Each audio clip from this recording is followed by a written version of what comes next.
Evaluating an argument. Now, in this power standard, we've been focusing on how an author takes a claim or an issue, a topic or a position, and they develop a claim.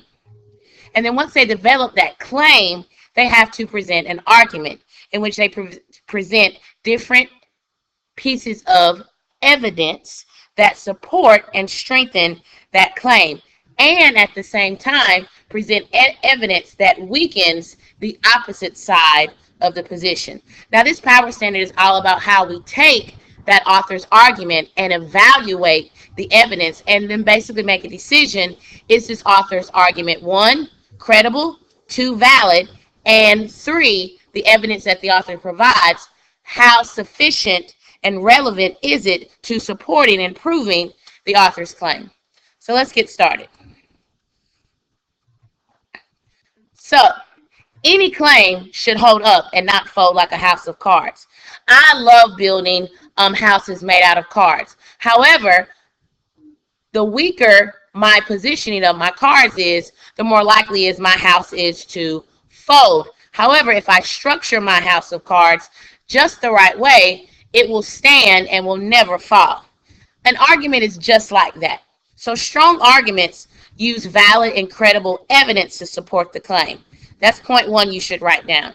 Point two you need to understand and write down is that the supporting details an author uses should be relevant. We've discussed that all week.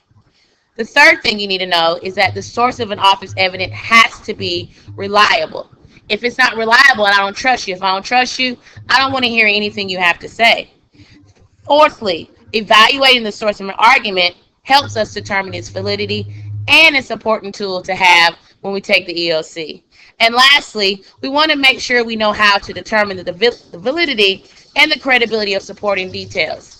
And then fifthly, we want to make sure that we can do that in our own writing. So when we're writing an argument, we know to have supporting details that are relevant and reliable and that can hold up to scrutiny. So the stronger an argument is, means it has the best valid and credible evidence to support that claim. Now, you come across claims every single day. They're called commercials, in which they're trying to persuade you in every area of your life. So you want to make sure that the claim is supported. So, my game, basketball. My secret, game stream. So clearly they're trying to use the ethos or the credibility of this athlete to persuade you. Or you could use logos, logic or reason. New study links breakfast to academic performance.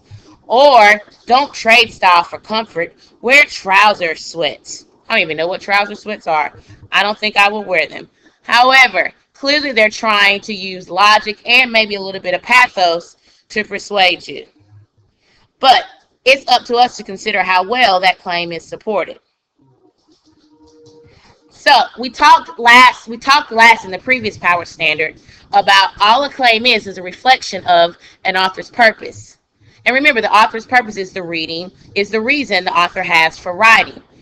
Entertain, inform, persuade. So your best friend Ariana might make a claim that Carla's Sandwiches has the best customer service. So her ultimate purpose is to encourage you or persuade you to get your next sandwich there.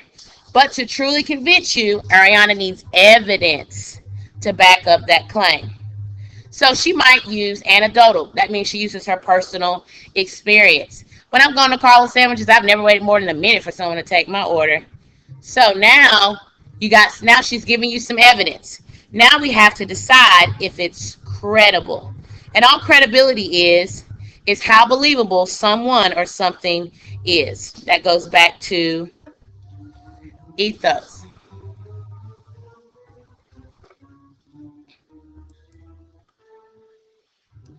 So let's look at it like this. Let's say you're in the market for a new bike.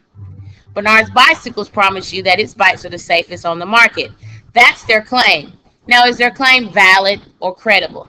So let's look at the definitions for validity and credibility. Validity is that it's founded and it's logical. So that means it's valid. Credible, though, means that something is trustworthy and believable. So what evidence could Bernard's bicycles use to make its claim valid and credible? And remember, this claim is it's the safest bikes on the market. What about pictures of its bikes? That's not really going to be credible. What about the results of a study? Accident statistics or the percentage? So pause and you decide. So as you can clearly see, the best way to make the claim valid and credible is to give us the results of a study. That is empirical, research, data. That's definitely going to let us know that the claim is valid and credible. Now that we know that it has to be reliable, now we know it has to be relevant.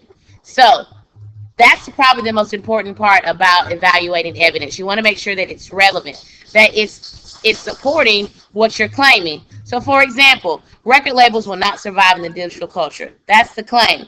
So I have two pieces of evidence. So decide which one supports the claim better, A or B. So now that you've read both pieces of evidence, you clearly see that while they support the claim, this is more relevant. It supports the claim better because it supports the claim that record companies will not survive. Also, it gives you some factual detail that you can use to strengthen your claim. While this is a great detail, one of the first record labels, the North American Phonographic Company, was established in 1888, it's irrelevant because it is related to the topic, but it doesn't relate to the claim that they'll not survive in a digital culture.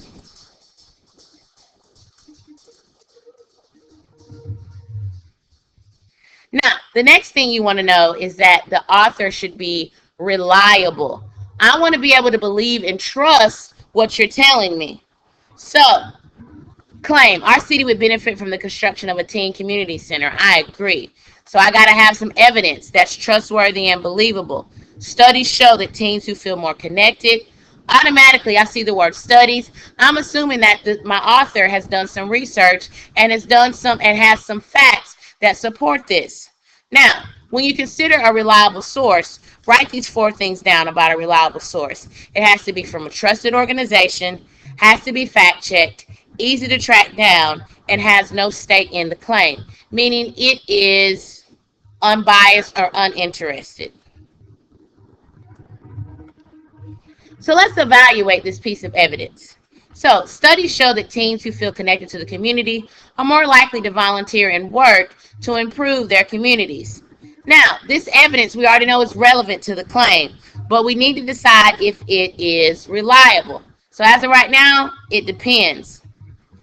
Now, if the writer pulled the evidence from the National Council of Teen Research, why would that information be reliable? Well, because a national organization is usually trustworthy. That means it's likely to be fact-checked. It contains information as well as contact information where we can verify it, and the organization doesn't have a stake in the writer's claim. So now, let's evaluate some pieces of evidence regarding the claim. The legal driving age should be raised to 18. So as of right now, in North Carolina, it already is 18. But in some states, it's actually 16. So which of these sources are reliable and which are not? Aunt Denise, probably unreliable.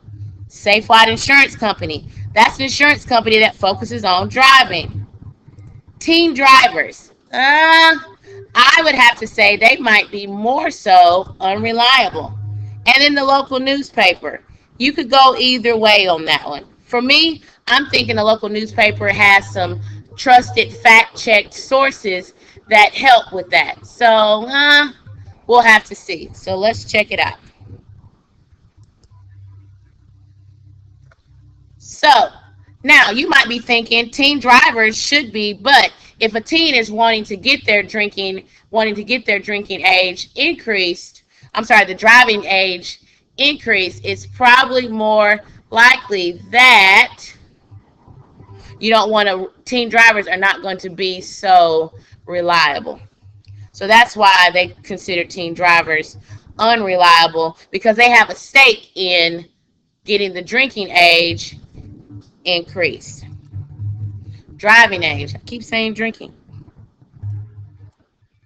So the final step is, once we've determined that an author has a good claim and they have evidence that's reliable and relevant, now we want to determine how valid it is, and then we want to compare the arguments and decide which viewpoint is more valid and more credible. So we have two friends, Lexi and Tasha. Lexi says running is bad for your body. Tasha's on the other side. She says running is good for your body. So let's compare their argument about this claim and decide who has the better argument. So pause and check them out.